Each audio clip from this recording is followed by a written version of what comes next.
الله ولي الذين آمنوا يخرجهم من الظلمات إلى النور والذين كفروا أولياؤهم الطاغوت يخرجونهم من النور إلى الظلمات أولئك أصحاب النار هم فيها خالدون যারা ঈমান এনেছে আল্লাহ তাদের অভিভাবক তাদেরকে তিনি বের করে আনেন অন্ধকার থেকে আলোর দিকে আর যারা কুফরি করে তাদের অভিভাবক হচ্ছে তাগুত তারা তাদেরকে আলো থেকে বের করে অন্ধকারের দিকে নিয়ে যায় এরাই হল দুজখের অধিবাসী চিরকাল তারা সেখানেই থাকবে ألم تر إلى الذي حاج إبراهيم في ربه أن آتاه الله الملك তুমি কি সে লোককে দেখনি যে পালনকর্তার ব্যাপারে বাদানুবাদ করেছিল ইব্রাহিমের সাথে এ কারণে যে আল্লাহ সে ব্যক্তিকে রাজ্য দান করেছিলেন إذ قال إبراهيم ربي الذي يحيي ويميت قال أنا أحيي وأميت ইব্রাহিম যখন বললেন আমার পালনকর্তা হলেন তিনি যিনি জীবন দান করেন এবং মৃত্যু ঘটান সে বলল আমি জীবন দান করি এবং মৃত্যু ঘটিয়ে থাকি قال إبراهيم فإن الله يأتي بالشمس من المشرق فأت بها من المغرب فبهت الذي كفر والله لا يهدي القوم الظالمين ইব্রাহিম বললেন নিশ্চয়ই তিনি সূর্যকে উদিত করেন পূর্ব দিক থেকে এবার তুমি তাকে পশ্চিম দিক থেকে উদিত করো তখন সে কাফের হতভম্ব হয়ে গেল আর আল্লাহ সীমালঙ্ঘনকারী সম্প্রদায়কে সরল পথ প্রদর্শন করেন না أو كالذي مر على قرية وهي خاوية على عروشها قال أنى يحيي هذه الله بعد موتها فأماته الله 100 عام ثم بعثه قال كم لبثت قال لبثت يوما أو بعض يوم قال بل لبثت 100 عام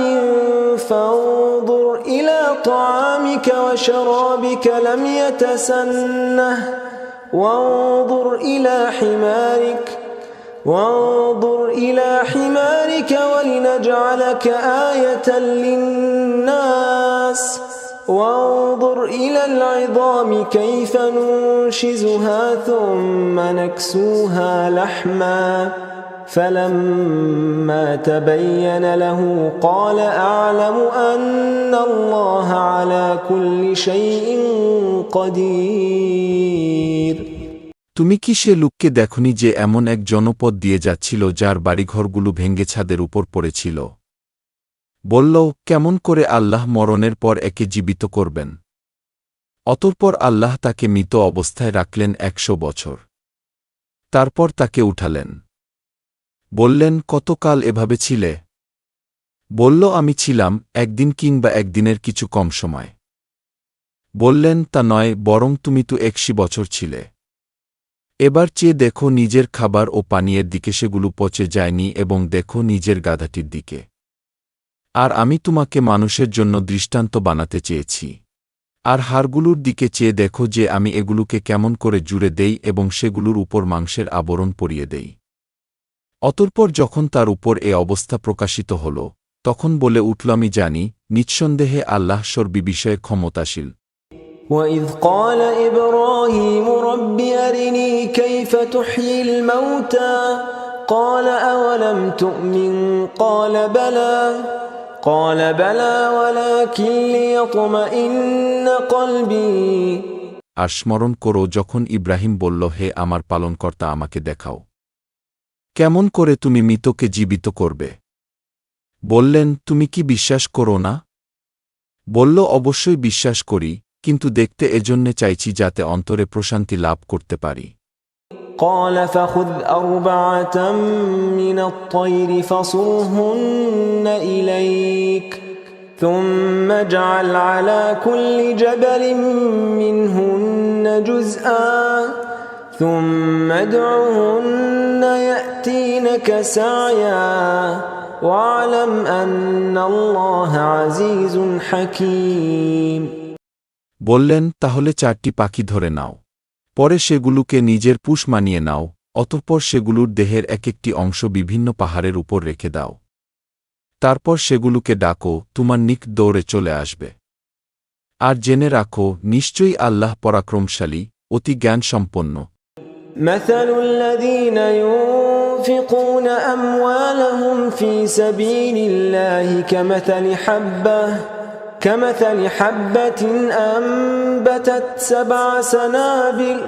في كل سنبلة 100 حبة والله يضاعف لمن يشاء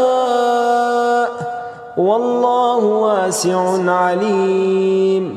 যারা আল্লাহর রাস্তায় নিজের ধন সম্পদ ব্যয় করে, তাদের উদাহরণ একটি বীজের মতো, যা থেকে 7টি শীষ জন্মায়। প্রত্যেকটি শীষে 100 করে দানা থাকে। আল্লাহ অতি দানশীল, সর্বজ্ঞ।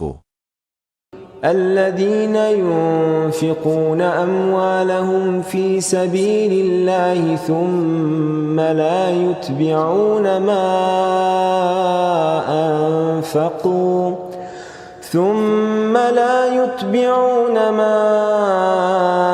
أنفقوا منا ولا أذى لهم أجرهم عند ربهم ولا خوف عليهم ولا هم يحزنون যারা নিজের ধন সম্পদ আল্লাহর রাস্তায় ব্যয় করে, এরপর ব্যয় করার পর সে অনুগ্রহের কথা প্রকাশ করে না এবং কষ্ট দেয় না, তাদেরই জন্যে তাদের পালনকর্তার কাছে রয়েছে পুরস্কার এবং তাদের কোনো আশঙ্কা নেই, তারা চিন্তিত হবে না। قول معروف ومغفرة خير من صدقة يتبعها أذى والله غني حليم নম্র কথা বলে দেয়া এবং ক্ষমা প্রদর্শন করা ওই দান খয়রাত অপেক্ষা উত্তম, যার পরে কষ্ট দেয়া হয়। আল্লাহ তাআলা সম্পদশালী, সহিঞ্চু। يا أيها الذين آمنوا لا تبطلوا صدقاتكم بالمن والأذى كالذي ينفق ماله رئاء الناس ولا يؤمن بالله واليوم الآخر فمثله كمثل صفوان عليه تراب فأصابه وابل فتركه صلدا لا يقدرون على شيء مما كسبوا والله لا يهدي القوم الكافرين হে ঈমানদারগণ, তোমরা অনুগ্রহের কথা প্রকাশ করে এবং কষ্ট দিয়ে নিজেদের দান খয়রাত বরবাদ করো না সে ব্যক্তির মতো যে নিজের ধনসম্পদ লোক দেখানোর উদ্দেশ্যে ব্যয় করে এবং আল্লাহ ও পরকালের প্রতি বিশ্বাস রাখে না। অতএব এ ব্যক্তির দৃষ্টান্ত একটি মসৃণ পাথরের মতো যার উপর কিছু মাটি পড়েছিল। অতঃপর এর উপর প্রবল বৃষ্টি বর্ষিত হল, অনন্তর তাকে সম্পূর্ণ পরিষ্কার করে দিল। তারা ওই বস্তুর কোনো সোয়াব পায় না যা তারা উপার্জন করেছে। আল্লাহ কাফের সম্প্রদায়কে পথ প্রদর্শন করেন না। ومثل الذين ينفقون أموالهم ابتغاء مرضات الله وتثبيتا من أنفسهم كمثل جنة بربوة أصابها وابل فآتت أكلها ضعفين فإن لم يصبها وابل فطل والله بما تعملون بصير